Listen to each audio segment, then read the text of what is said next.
Alright, once again, I'm going to give out praises to Yahweh, Ba'ashem, Yahushai, Ba'ashem, Kodash, double as being to the apostles and the others of great millstone. Hey, to all the Arkhams worldwide, I want to say shalom be unto you. Hey, this is the word. I'm Brother Tazawa from the GMS.com. Shalom. Shalom. Once again, through spirit and the power of the Most High, Ba'ashem, Yahushai, we're here to do the Lord's work. That's right. You know? And this topic is based on brotherly love, you know. So we just have a, edification of brotherly love, how it's important. You know, through spiritual flow, we have some good edification in terms of precepts. And we just let them flow. But, hey, if I was to say, in all my life on here on Eden, you know, one of the greatest joy I ever had, other than the shoot of the Most High Ba'ashem Yahushai, is my Arkhams and them, you know. That love, that surety, hey, it'll just make you want to be in that kingdom with men like that, right? Because true righteousness of the Most High Ba'ashem Yahushai, hey, to dwell among men who serve in the Most High Ba'ashem Yahushai, and in that extension, understanding how that kingdom gonna be in terms of love for your brother. Hey, let brotherly love continue, right? You know, nothing is greater than that. So that's what edification is about today. Hebrews 13:1. Let brotherly love continue. Let brotherly love continue. Hey, when you could watch that brother and say, hey, shalom ark. Hey, that's a love you extending to your brother there. You know? Brotherly love compared to the kind of brotherly love that tutors out there that show you, compared to what we have in our camp and extension, any camp worldwide, calling upon our name of Ba'ashem Yahushai. Hey, that is just a joy. That's a joyous thing. And if you was to say that you're going to stay away from the Arkham and them for any particular reason, and I want to dwell in that brotherly love, boy, hey, check yourself. Because it's a joy, boy. It's a joy to be among the brotherhood. That's right. You know, you can't find that in the words. You know? You can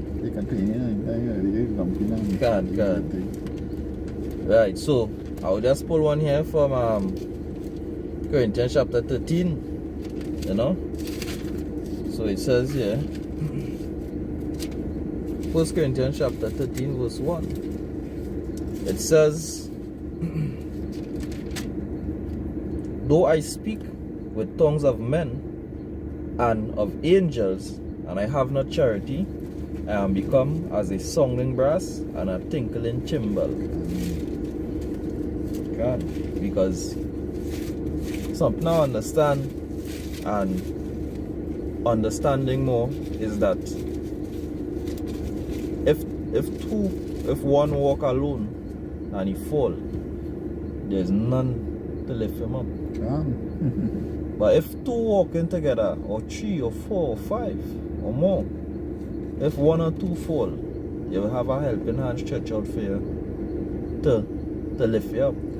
But in the world that we living in here right now, even if five or a multitude walking together and some fall, when they look up, they mightn't see a hand, they might see a teeth grinning and laughing at the fall and not offering that help. So to dwell in the house of the Lord, as the big brother was saying, is a privilege, because only now I personally could say I understand and what it is, how they're supposed to function, and how love's supposed to be amongst men.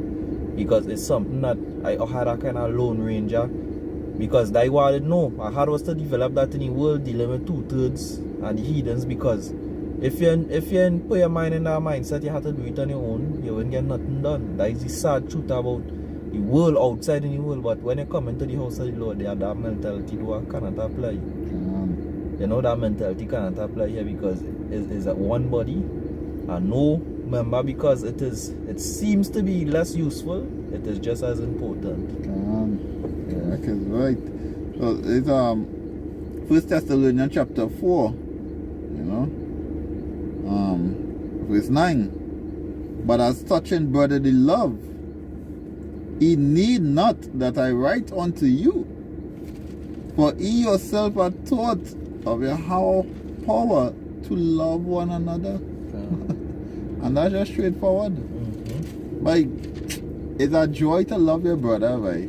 You know, it's a joy to be among the Akim and to understand when you hear wisdom coming out in terms of scriptures from the Mosiah of Hashemeshai, and you will always learn something.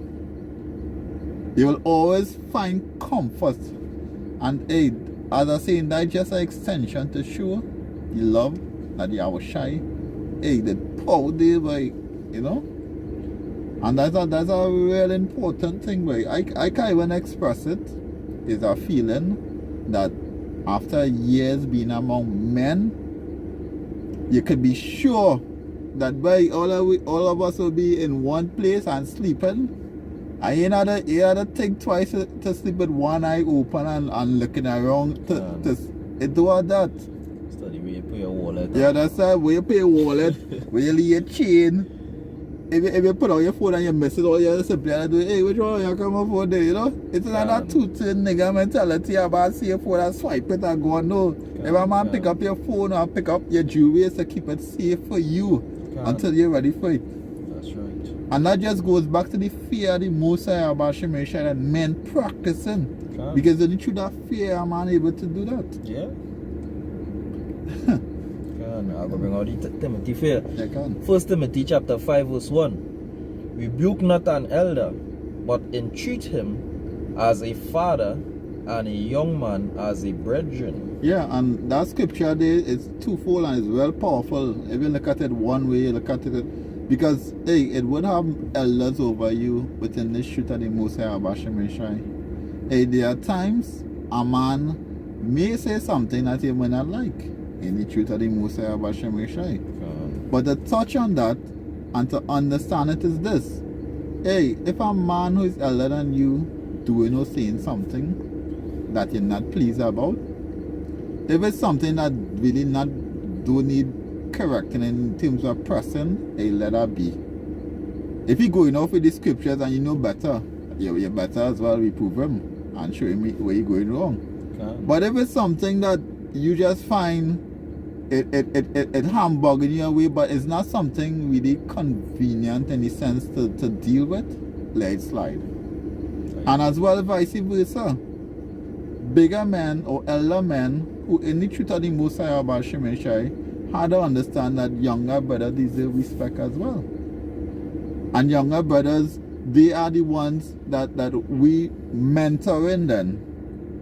And the same way how we would say that we have to go out there and take our blood off of the tutors and out of other persons out there, the younger men, based on how you treat them and how they be offended, you will be held accountable for it as well.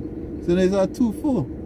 In this shoot of the Mosiah of Hashemeshai, when it comes to brotherly love, it don't just go back to how you physically deal with a man. Because how you mentally deal with a brother too is another issue. Because if you know you're doing things that can mentally affect a man, it's the same way as it will physically affect him. Yeah. So it's a twofold. Give the bigger brothers and the respect, and as well bigger brothers understand that you're mentoring a man at the bottom of your coming up as well. You know, so you know it's a twofold kind of thing. That's right. More deeper than you think it is. Is Ecclesiasticus chapter 6 or Sirach chapter 6 or either Ecclesiastes? Yeah, Ecclesiasticus. Yeah. Sirach chapter 6 verse 14 and 15. And it says,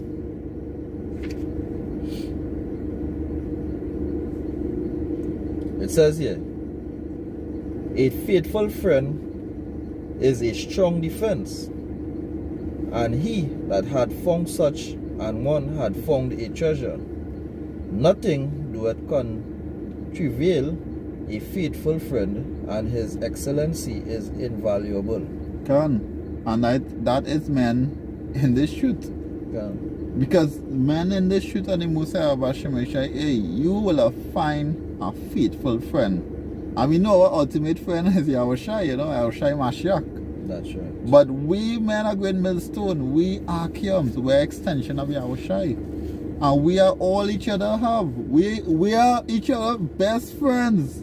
That's right. Because we can relate to each other about things you can even go out there and relate to other people. Because they will understand. And let that stick in your mind. Because you have found a friend in this brotherhood. And that friend you find in this brotherhood with the extension of the Musa Abashim Shai, is the best treasure you could ever have. Because you could have $1 million and don't have a proper friend. You have nothing. Maybe you want to see something? Yeah, we can. And within the brotherhood, you know, you have to always keep in mind that we wrestle not against flesh and blood. We wrestle not against flesh and blood, but against principalities and powers and rulers of the darkness of this world. Pursuant to 2 Corinthians. So, if we wrestle not against flesh and blood, and the scripture say a city that is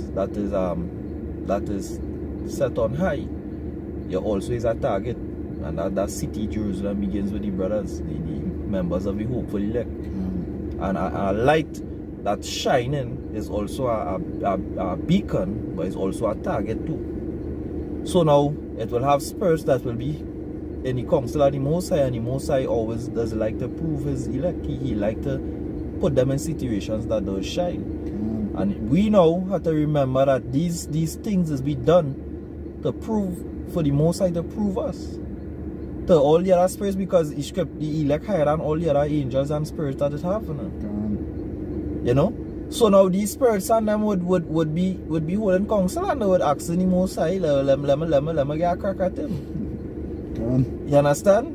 Let me get a crack at him, and you now have to know that, hey, I represent Yahweh Shem Yoshai, and I had to walk with wisdom, I had to walk with knowledge, and I had to walk with understanding in the face of men and in the face of angels. Because the angels carrying the report, and men watching, because you say you represent Yahweh Shem Yoshai. And people just be watching that, and they're waiting for that one moment. They're waiting, so you know how to be circumspect. Right? Even if you fall, you know, get back up quick. And always be such in a kind of aware state that you certain things you just don't do. Because you're bringing shame. You know that if you do certain things, you will humiliate the ministry. And in return, the one who the ministry does call upon. And no man don't want to put your house to open shame again. So all these things is things that you need to bring into consideration when it is dealing with the brothers, and we representing Yahweh Shem Yoshai. That's right. You understand? Let's bring out this precept here. This is Matthew. I'm going back to Matthew 5. Right? I'm reading on down. I'll start from verse 5. Blessed is the meek, for they shall inherit the earth. Blessed are they which hunger and thirst after righteousness, for they shall be filled. Blessed are the merciful, for they shall obtain mercy. And our camp leader here in Trinidad, it has somebody who said once, I didn't hear it with my ears, but I hear a bigger brother say, a fella who was in the camp say that he had too much mercy. He too merciful. And it had no such thing. Because the scripture say, mercy is a part of charity. And the scripture says charity availeth for much sins. So it had no such thing as too much mercy, but then you have to have a balance. I don't know when, and I see the camp captain exhibit these things. When it's time need, he will do what he have to do. And when it's not necessary, he will give our brother mercy. And extended mercy. And with this now, he not being a lion, he judging with wisdom, knowledge, and understanding, and we could get example from these things. You know? So all this is to take in consideration. Blessed is the merciful, brothers, for they shall obtain mercy. Yeah. So, you know, edification was short and sweet. You know, but the message I was saying was clear, you know. So we hope you also define to you people out there, you know, with that. I want to give all praises to Yahweh, Basham Yahushai, Basham Kakadash. Hey, all the camps worldwide. Hey, double honors be until your apostle and it's a great milestone. That's So all the camps worldwide, hope for the elect. I stay strong in this truth. We soon go home. That's you know, right. shalom to the elect. Mawat lababal. Shalom.